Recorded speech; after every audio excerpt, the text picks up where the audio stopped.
When he was first brought in at the shelter, I couldn't hold back my tears. He was so small. I had spent all morning there filming and talking to the volunteers and meeting the dogs. Hundreds of dogs rescued from horrible abuse and neglect, found with broken legs, with embedded collars, emaciated, broken. This is the reality on the streets of Greece for our best friends, and the shelter of Dash offers them a safe place where they recover and forget and forgive. Forgive us. Horrible, horrible us. I don't know what it was about him, but I felt a shiver down my spine and my heart sank. Maybe it was just his wagging tail that did it. His jaw and his tongue were literally hanging, who knows for how long. It's not the first time I'd seen it. Broken jaws happen with a kick on the face. It's as simple as that. A kick on the face to a tiny little creature that comes to you with a wagging tail, condemning it to spending the rest of its days with a constant expression of terror on its face, as if it has seen all the horrors of the world. I just made a post about it in the YouTube community page, like I always do. Poor babe, he didn't even get 100 likes. I thought that meant he'd be condemned in anonymity. And when the next day Diane emailed me suggesting that Viktor Larkhill could help, I thought it was a joke. I even thought it was a joke when Viktor Larkhill himself emailed me saying that he would love to help. This was obviously a hoax, so I asked him to text me in Spanish and then call me, and believe it or not, there was that voice I knew so well.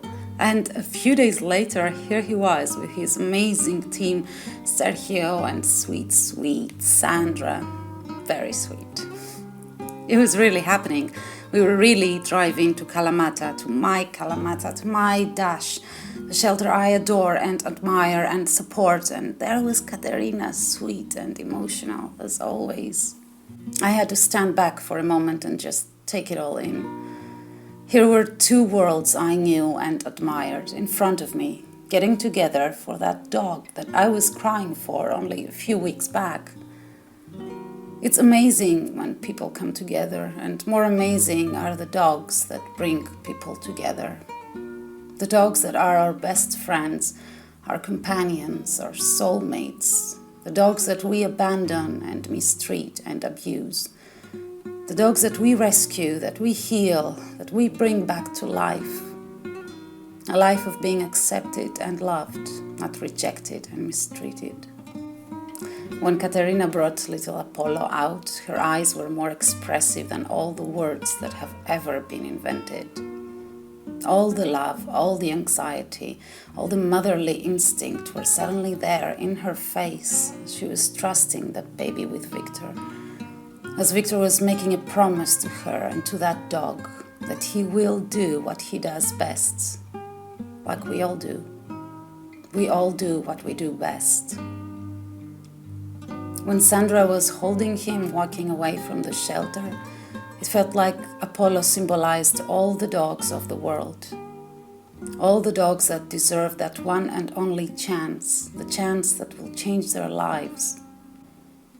And that trusting, loving little doggy never hesitated, never looked back. He only looked forward as he was making his journey to Spain, to the clinic that will help him have a new face and a new life. He has a long battle ahead, but he is in the best hands ever.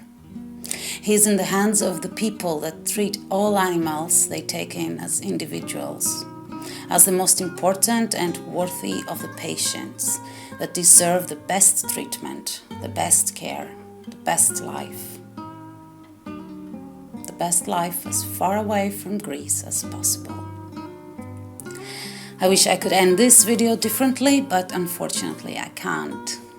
Apollo's chance of a new life was presented recently by one of the biggest Greek TV channels as the dog Viktor Larkhill took from Kalamata, insinuating in their 9 o'clock news that us, the rescuers, are involved in illegal activities and more specifically in sinister trafficking groups that with the pretext of adoptions abroad we somehow, I don't know, sell dogs for profit.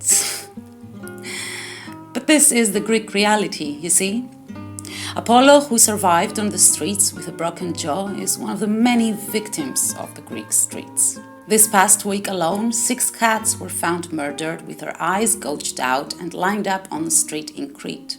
This dog was dropped off the balcony and killed. A 2-month-old puppy was stabbed repeatedly and had her leg and ear cut with scissors.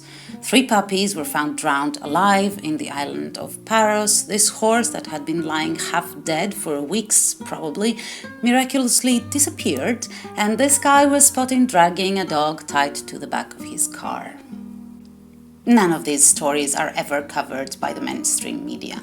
Instead, the rescuers are slandered in national television, and now every time I leave the house, I get suspicious looks from the neighbors.